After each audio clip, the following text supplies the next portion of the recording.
தையிட்டி விகாரியை உடைக்க திரளும் தமிழர் தரப்பு அறிவிப்பை விடுத்தார் அடைக்கலநாதன். அதிர்வலையை கிளப்பியுள்ள தையிட்டி விவகாரம், அமைச்சருக்கு பரந்த கடிதம். விடுதலை புலிகள் தலைவரின் மகன் படுகொலை, நாடகமாடும் ராஜபக்ஷ, சாடும் ஸ்ரீதரன் எம்பி. தையிட்டி விகாரியை அகற்ற முடியாது, ஒற்றை காலில் நிற்கும் அனுர அரசு. சர்ச்சைக்குரிய மதுபான சாலை அனுமதி பத்திரங்கள், சாணக்கிய எம்பியின் வேண்டுகோள். கனேடிய மக்களுக்கு விடுக்கப்பட்டுள்ள எச்சரிக்கை. தொடர்பென விரிவான செய்திகள். யாழ் தையிட்டி விகாரை உடைக்கப்பட வேண்டியதுடன் அதற்கு எதிராக மேற்கொள்ளப்படும் ஆர்ப்பாட்டத்திற்கு ஜனநாயக தமிழ் தேசிய கூட்டணி முழுமையான ஆதரவு வழங்கும் என்று அந்த கூட்டணியின் முக்கியஸ்தரும் நாடாளுமன்ற உறுப்பினருமான செல்வம் அடைக்கலநாதன் தெரிவித்துள்ளார். ஜனநாயக தமிழ் தேசிய கூட்டமைப்பின் பங்காளி கட்சிகளுக்கு இடையிலான கலந்துரையாடல் வவுனியாவில் இன்று இடம்பெற்றுள்ளது. அதன் பின்னர் இடம்பெற்ற ஊடகவியலாளர் சந்திப்பில் கலந்து கொண்டு கருத்து தெரிவிக்கும் போதே அவர் மேற்கண்ட விடயத்தை குறிப்பிட்டுள்ளார். இது தொடர்பில் அவர் தொடர்ந்து தெரிவித்ததாவது: யாழ் தையிட்டி விகாரிக்கு எதிராக இடம்பெறும் போராட்டத்திற்கு ஜனநாயக தமிழ் தேசிய கூட்டமைப்பு முழுமையான ஆதரவை தெரிவிக்கும். அது உண்மையில் உடைக்கப்பட வேண்டிய விடயம். வடக்கில் பிக்குகள் மற்றும் சில திணைக்களங்கள் நினைத்ததை செய்யும் ஒரு நிலை காணப்படுகின்றது. எனவே இந்த விகாரை உடைக்கப்பட வேண்டும் என்பதே எமது நிலைப்பாடு. அதற்கான ஆதரவை நாங்கள் வழங்குவோம். மக்களுடைய விருப்பமும் அதுவே என தெரிவித்தார். தமிழ் பௌத்த காங்கிரசினர் தையிட்டி விகாரை சம்பந்தமான தீர்விற்கான கடிதம் ஒன்றினை அமைச்சர் ராமலிங்கம் சந்திரசேகரனிடம் கையளித்துள்ளனர். இந்த கோரிக்கை கடிதத்தை தமிழ் பௌத்த காங்கிரசின் தலைவர் சிதம்பரமோகன், செயலாளர் கந்தையா சிவராஜா ஆகியோர் இணைந்து அமைச்சர் ராமலிங்கம் சந்திரசேகரனிடம் கையளித்துள்ளனர். அந்த கடிதத்தில் குறிப்பிடப்பட்டுள்ளதாவது: தையிட்டி விகாரியானது தமிழ் மக்களுக்கு சொந்தமான காணியில் அமைக்கப்பட்டுள்ளது. அந்த சட்டவிரோத விகாரியை அகற்ற முடியாவிட்டாலும் அதற்கு அருகேயுள்ள மக்களது காணிகளையாவது உரிமையாளர்களிடம் கையளிக்க வேண்டும். தையிட்டி விகாரையும் நைனாதீவு விகாரையும் அமரபுரணிகாய என்ற அமைப்பின் கீழ் உள்ளது. எனவே இந்த விகாரை பிரச்சினைக்கு அந்த அமைப்பு தீர்வு வழங்க வேண்டும். நைனாதீவு விகாராதிபதிக்கு சொந்தமான காணி 20 பரப்பு தையிட்டி விகாரிக்கு அருகாமையில் உள்ளது. அந்த காணி மக்களுக்கு வழங்க வேண்டும். தையிட்டி விகாரிக்கு பின்பக்கமாக 8 ஏக்கர் மக்கள் காணி உள்ளன. அந்த காணிகளும் மக்களுக்கு வழங்கப்பட வேண்டும். கீரிமலையில் அமைந்துள்ள ஜனாதிபதி மாளிகையானது தனக்கு தேவையில்லை என ஜனாதிபதி அனுரகுமார திசாநாயக்க தெரிவித்துள்ளார். அந்த வகையில் ஜனாதிபதி மாளிகையை சுற்றுலாத்துறைக்கு வழங்க தீர்மானிக்கப்பட்டுள்ளது. ஜனாதிபதி மாளிகையானது சுற்றுலாத்துறைக்கு வழங்குவதால் பல்வேறு விதமான சீரழிவுகள் ஏற்படக்கூடும். யாழ்ப்பாண பல்கலைக்கழகத்தின் இந்து சமய பீடம் மற்றும் அரசாங்க கற்கைகள் பீடத்திற்கு தனியான கட்டடம் இல்லை. ஆகையால் ஜனாதிபதி மாளிகையில் அந்த பீடங்களை அமைப்பதற்கு வழி செய்ய வேண்டும் எனவும் கோரிக்கை விடப்பட்டுள்ளது.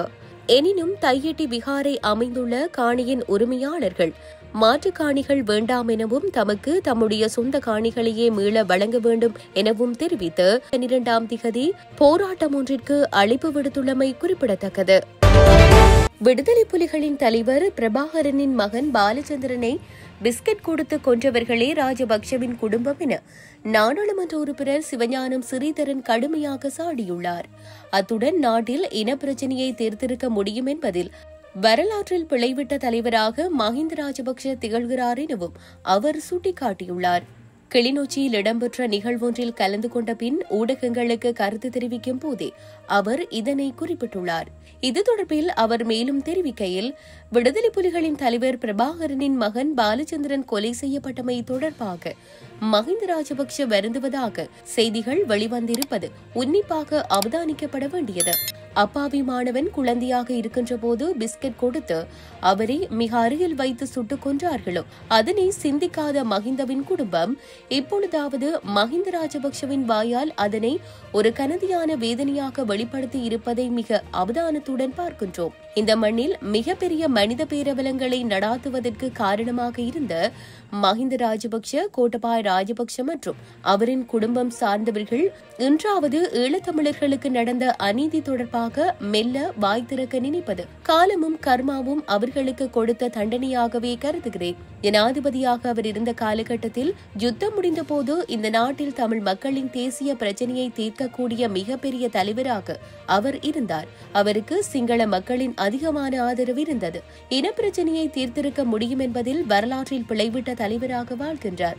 அவர் இப்பொழுதாவது பிழையை உணர ஆரம்பித்திருப்பது வரலாற்றில் ஒரு திருப்புமுனையாக பார்க்கின்றோம் என அவர் மேலும் தெரிவித்துள்ளார். தையிட்டியில் அமைந்துள்ள விகாரையை அந்த இடத்திலிருந்து அகற்ற முடியாது என புத்த சாசன சமய மற்றும் கலாச்சார அலுவல்கள் அமைச்சர் கலாநிதி ஹினிதும சுனில் செனவி தெரிவித்துள்ளார். அத்துடன் தையிட்டி விகாரை எந்த காணியில் அமைக்கப்பட்டுள்ளதோ அந்த காணி உரிமையாளர்களுக்கு மாற்று காணி வழங்க அரசு நடவடிக்கை எடுக்கும் எனவும் அவர் குறிப்பிட்டுள்ளார்.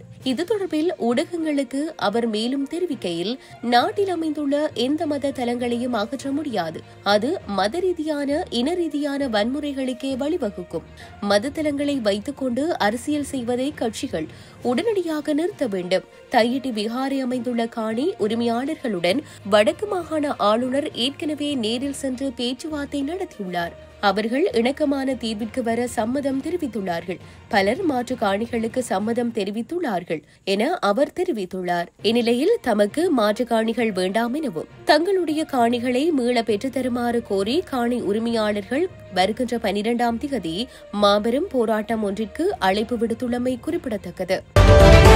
நாட்டில் சட்டவிரோதமாக வழங்கப்பட்ட மதுபான சாலை அனுமதி பத்திரங்களை ரத்து செய்ய வேண்டும் என இலங்கை தமிழரசு கட்சியின் நாடாளுமன்ற உறுப்பினர் இரா சாணக்கியன் வேண்டுகோள் விடுத்துள்ளார். அத்துடன் ஜனாதிபதி நிதியத்திலே இருந்து முறைகேடாக நிதியை பெற்றிருக்கின்றவர்கள் என்றால் அந்த நிதியை மீளப்பெற வேண்டும் எனவும் அவர் மேலும் சுட்டிக்காட்டினார். மட்டக்களப்பில் நேற்று இடம்பெற்ற நிகழ்வொன்றில் கலந்து கொண்டு கருத்து தெரிவிக்கையிலேயே அவர் இவ்வாறு குறிப்பிட்டுள்ளார். இந்த அரசாங்கத்தை குழப்புவதற்கோ அரசாங்கத்திற்கு எதிராக கருத்துக்களை வெளியிடுவதற்காகவோ நாங்கள் வரவில்லை. சில ஊடகங்கள் அரசாங்கத்தினுடைய எல்லா விடயங்களையும் சரியெனும் அளவிற்கு வந்துதான் இருக்கின்றன. அது கவலையான விடயம். அரசு ஊடகம் என்றாலும் சமமான செய்திகளை வெளியிட வேண்டும். அந்த வகையிலே எதிர்வரும் காலங்களில் நாட்டிலே புதிய அரசியல் அமைப்பு ஒன்று வரும் என்பதை நாங்கள் எதிர்பார்த்துக் கொண்டிருக்கின்றோம். ஜனாதிபதியும் நாட்டிலே ஒரு புதிய அரசியல் அமைப்பை கொண்டு வருவோம் என கூறியிருக்கின்றார் என அவர் மேலும் தெரிவித்துள்ளார்.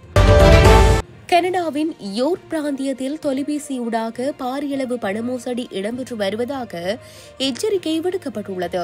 அதன்படி முதியவர்களை ஏமாற்றியே இந்த பண மோசடிகள் இடம்பெற்று வருவதாக யோர்க் பிராந்திய காவல்துறையினர் தெரிவித்துள்ளனர். மோசடியில் ஈடுபடுபவர்கள் தங்களது பேரப்பிள்ளைகள் போன்று பேசி தங்களுக்கு ஆபத்தென கூறி முதியவர்கள் ஏமாற்றப்படுவதாக தெரிவிக்கப்படுகிறது. இந்த ஆண்டு ஆரம்பம் முதல் இதுவரையில் இடம்பெற்ற மோசடிகளினால் $19,000 மோசடி செய்யப்பட்டுள்ளதாக கூறப்படுகின்றது. இந்நிலையில் தொலைபேசி வழியாகவே அதிகளவான மோசடிகள் இடம்பெற்று வருவதாக எச்சரிக்கை விடுக்கப்பட்டுள்ளது.